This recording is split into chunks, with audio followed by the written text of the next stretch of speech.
I have two presidents.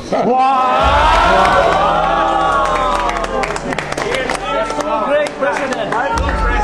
Yeah. Inyo naman ni Daddy lahat ito.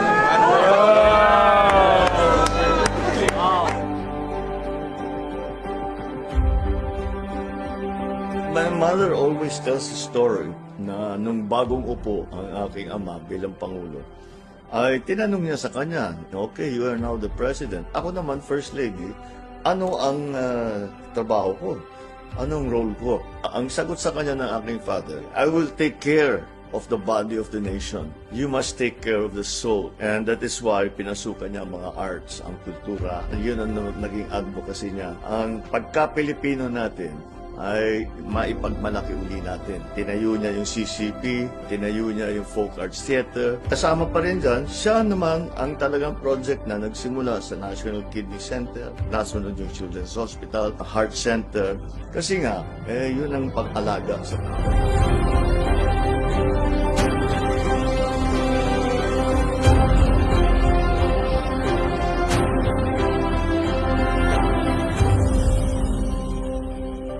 Napakarami. Siguro, para sa lahat, nadaanan yung nakaraang 3 taon, ramdam na ramdam yung kanyang specialty hospital.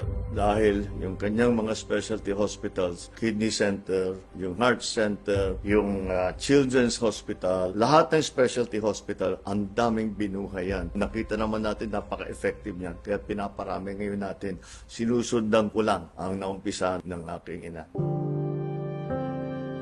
Iyan ang maganda sa kanya eh. Lahat ng basa-pasukan niya, talagang hindi niya titigil. She was passionate about everything. Marami siyang pet project. What she enjoyed the most was, of course, the arts. And she was so happy that the Filipinos' talent at these things na nakatulong siya na maipalabas at makilala ng buong. Ang mother ko is one of those few people hindi talaga marunong magalit. Hindi marunong makipag-away. I don't know kung paano niya ginagawa kasi siyempre kahit tayong lahat kahit paano paminsan na iinit ang ulo mo dahil hindi naman tama yung ginagawa ko. Yung mother ko hindi nagagalit at saka wala siyang aawayin. Naku, famous yan yung mga pinapatayo niya. Pupuntahan niya yung construction site. Magdadala niya, naku, magpapakain ng maraming lechon yan. Alas 10 ng umaga ito Darating siya, papakain siya ng maraming lechon. Tapos pep talk na yung mga trabahador. Sige, pagbutihan ninyo Sige. Siya, tuwan-tuwa naman yung mga tao. Pero hindi nga siya nagagalit. Hindi ganun ang reaksyon niya. Kasi kung ganun, kung may problema, ayusin natin. Kailangan matapos ito by this time. Kailangan matapos ito by that time. Anong kailangan natin gawin para gawin yun? Sige, gagawin ko. Ang nakita ko, hindi lang mother ko, yung magulang ko. Lahat ng kanilang ginagawa nanggaling dahil mahal na mahal nila ang Pilipino, mahal na mahal nila ang Pilipinas. Nagpapakamatay sila para sa Pilipino, papakamatay sila para sa Pilipinas. Mula nga na umupo ako, nakikita ko, tama naman. Ang galing-galing ng Pinoy. Bait-bait ng Pinoy. Husay-husay ng Pinoy. Dapat talagang mahalin, dapat talagang tulungan.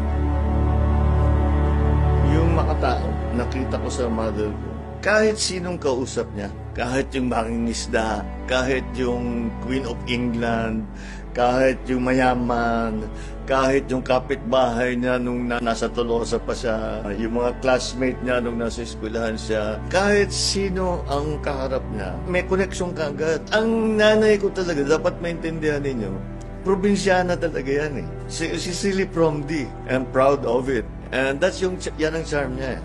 Hindi nawala sa kanya yung pagkasimple niya na tao. Kaya kahit sinong kausap niya, nagiging kaibigan niya kagad. I've seen it, kadil niya yung mga mayayabang na politiko. May kadil siya na isang lasing. May kadil siya na bastos. May kadil siya, hari ng kung saan. May kadil siya na bilyonaryo. Kasi pare-paro, trato niya. At saka nagiging kaibigan, nakukuha niya kaagad yung puso. Hindi ko pa rin na-master yun. Siya pa rin na-master.